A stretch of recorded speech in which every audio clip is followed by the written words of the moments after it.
Hello friends, welcome back to my channel Gurmeet Sen. तो सुबह सुबह हुई मेरी शुरुआत पार्क से। आज की रसोई हुई थी तो मैं अकेली आई पार्क में और ये नज़ारा देख के तो मन मेरा बहुत ही खुश हो गया।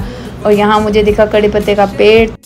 मैंने उसमें से लिए कुछ लीफ। देखते हैं घर जाके मैं क्या बनाती हूँ। इसका मुझे बहुत ही अच्छे लगते हैं कड़ी पत्ता। और कड़ी पत्ता लेके मैं निकल जाती हूँ पार्क को बाय बाय बोल के घर।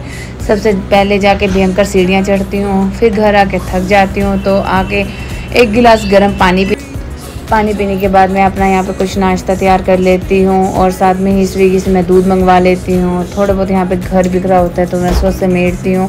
और बहुत दिनों से कपड़े गीले सूख ही नहीं रहे थे, सो कपड़ों को तय करती हूँ। बहुत सारे कपड़े हो जाते हैं, काफ़ी टाइम लग रहा था कपड़े तय करने में। सो जल्दी जल्दी मैंने यहाँ पे सारे कपड़े तय कर लिए।